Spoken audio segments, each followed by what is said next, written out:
temas. Saludo con mucho gusto al maestro Ricardo Sevilla, periodista de larga trayectoria, escritor, columnista, fundador y conductor de su espacio en YouTube Los Datos Duros, orgullosamente miembro de esta familia sin censura y el terror de esta fachiza en las redes sociales.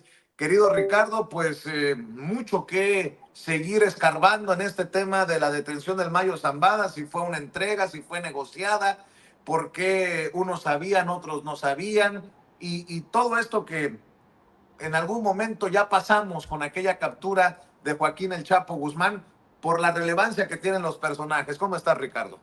Estoy muy bien, mi querido Vicente, público memorioso, y la verdad es que todos sabían, todos los implicados sabían perfectamente, pero están jugando el juego de la política. Yo he estado siguiendo muy detenidamente este tema desde el día de ayer. Hace tiempo que leo los trabajos, unos especulativos y otros no tanto, sobre Ismael El Mayo Zambada, aquel libro de cuerpo entero escrito y publicado por Julio Scherer García, todavía en ese momento líder moral del periodismo en México, inaugurador y jefe de periodistas allá en la revista Proceso, nombre, por cierto, de un gran libro de Franz Kafka. Mira, Vicente, esta captura de Ismael El Mayo Zambada, uno de los líderes del cártel de Sinaloa, porque hay varios líderes, y de eso no se está hablando absolutamente nada, ojalá que se haga, pero es sin duda un golpe importante contra el narcotráfico en este país. Sin embargo, como bien señala el presidente López Obrador, como lo ha señalado hoy en la conferencia mañanera, y no se va a tocar el tema en las mesas de la derecha, el problema de fondo no es solo detener a los capos, sino atender las causas que originan el narcotráfico y sobre todo el consumo de drogas. Eso no se está haciendo, eso no se está viendo, eso no se está discutiendo. Ahora, algunos expertos especulan que la detención del Mayo podría deberse a un acuerdo entre el gobierno mexicano y Estados Unidos o a labores de inteligencia, pero esas son, como bien apuntaste, especulaciones, elucubraciones en las rodillas. Ya escuchamos a Ciro Gómez Leiva completamente enloquecido, yéndose a la yugular de Rosa Isela Rodríguez, ahí, como dices tú y Toño, en la cueva de los malandros. Pero mira, Vicente, más allá de todo este terreno fangoso de las especulaciones, independientemente de cómo haya ocurrido esta detención, es crucial que las autoridades en sus diferentes áreas de responsabilidad aprovechen esta oportunidad para de verdad desmantelar la estructura del cártel, de ese y otros cárteles, y cortar de tajo sus fuentes de financiamiento. Pero eso francamente está difícil, porque a esta hora tenga usted la certeza de que ya hay un nuevo y lúgubre personaje al frente del cártel de Sinaloa. Ya está ahí, ya estaba ahí, solamente se estaba anidando, y la historia del narcotráfico en este país es justamente esa: personajes agazapados en la oscuridad, esperando su momento, esperando su oportunidad tétrica de estar al frente de un cártel. Pero más allá de eso, es fundamental, Vicente, que México y otros países afectados por el narcotráfico implementen urgentemente una estrategia integral que aborde de verdad las raíces del problema. ¿Y cuáles son esas mentadas raíces de las que nadie quiere hablar? Pues la pobreza, la falta de oportunidades y desde luego el consumo de drogas. Solo de esa manera, y es a largo plazo, porque no es tronando los dedos ni imaginándolo, es a largo plazo, solo de esa manera se podrá lograr una verdadera reducción en la violencia y en el crimen organizado. De otra manera no va a ser posible. Ahora, esto implica reconocer que los narcotraficantes, la cultura del narco, forma parte ya de nuestra sociedad, están expuestos a los mismos discursos y valores que todos, y si no escuchan los cantantes, y si no escuchan la farándula, y si no, pónganle a Netflix o pónganle a Amazon Prime, a lo que quiera, y va a haber toda una cantidad aplastante de series, de corridos y todas esas cosas. En la literatura, lea usted nada más ahí a Elmer Mendoza, por ejemplo, y hasta otros tipejos como el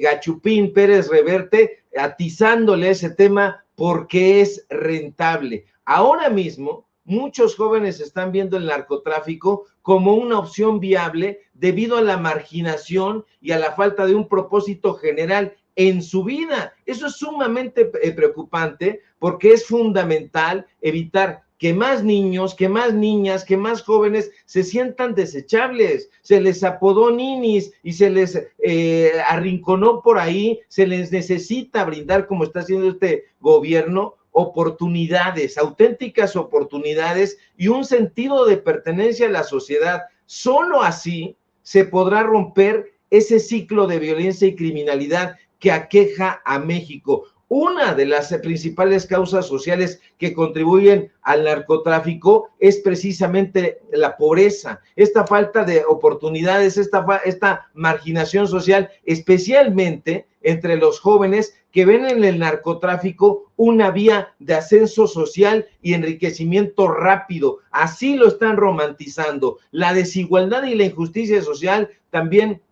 con una estructura social desequilibrada, pues donde hay muchas personas que carecen de empleo, que carecen de posibilidad de vivienda, que carecen de acceso a servicios básicos, inmediatamente pues les ponen el cebo del narcotráfico y van corriendo. La corrupción, la complicidad de sectores de la clase política, los delincuentes de cuello blanco, los empresarios, las fuerzas de seguridad que están metidas hasta el tuétano con el crimen organizado, han permitido el arraigo del narcotráfico en la sociedad. Esta demanda de drogas, especialmente en Estados Unidos, que genera enormes ganancias para los cárteles y alimenta el negocio del narcotráfico, tampoco se ha atendido como debería. Ahora, la crisis de valores, el facilismo de una sociedad que ha naturalizado el enriquecimiento ilícito, el consumo de drogas como una suerte de éxito y de felicidad, carajo, está de la jodida. Perdónenme usted el exabrupto, pero estoy viendo y siguiendo a estos comentócratas de la derecha y está el tema, es que ahora nosotros, dicen algunos tarados en ciertas burbujas pestilentes, ahora nosotros somos los máximos exponentes del narcotráfico en el mundo. Antes era Colombia, antes era Pablo Escolar. A mí esto me parece una grasejada escalofriante, mi querido Vicente, porque fíjate, si me permites ampliarme un poquito más, me llama mucho la atención que el presidente López Obrador revelara que uno de sus héroes, Pablo Escolar, los héroes de la derecha, porque lo han romantizado, hay que decirlo, ese sanguinario capo colombiano, pues quería secuestrar nada más ni nada menos que al Premio Nobel de Literatura Gabriel García Márquez. ¿Y por qué lo quería secuestrar? Por sus calzones, por su capricho, para tenerlo ahí y pedirle que escribiera algo sobre él. Eso es escalofriante, Vicente, porque hay que recordar que Pablo Escolar, el funesto líder del cártel de Medellín, hoy capitalizado como una figura hollywoodesca, fue responsable del secuestro de al menos 10 figuras públicas en la década de los 90. Que no se nos olvide en ningún momento, bueno, no le pido a Ciro ni a estos pendejos que lo recuerden porque no lo han leído, pero que no olvide la gente que sí lee, que sí está informada, que por ejemplo la periodista y abogada Diana Turbay fue secuestrada en agosto de 1990 por el famosísimo grupo de los extraditables comandados por el miserable Pablo Escobar, que pretendía presionar al entonces presidente César Gaviria para que derogara el tratado de extradición.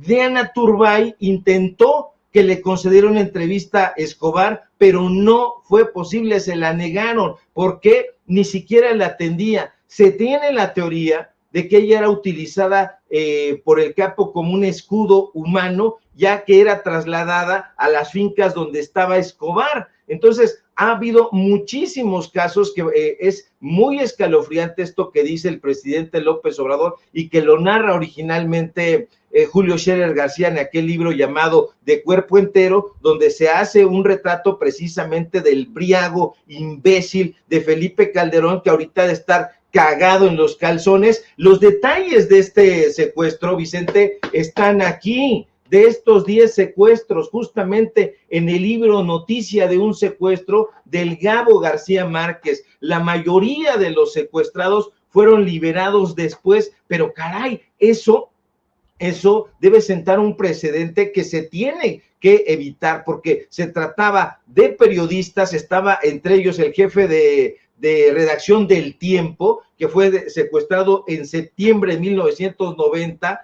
y por sus críticas al narcotráfico. Aquí está la carta que Gabriel García Márquez escribe. Mira, nada más estoy hasta temblando del pinche coraje, perdóname Vicente, pero Maruja Pichón y su esposo, Pachón y su esposo, que ella era directora del Fondo Nacional de Cine, también fueron víctimas del secuestro masivo ordenado por Pablo Escobar. Eso es lo que se está romantizando ahí en la derecha, y eso es lo que están tratando estos personajes de alentar. Felipe Calderón no es un héroe, nunca lo fue. Que lo defiende el imbécil de su hijo, pues eso ya se entiende, va en la misma estela y en el mismo camino de estupidez, de corrupción y de mediocridad, pero estas cosas duelen muchísimo. ¿Qué pretendía Pablo Escobar?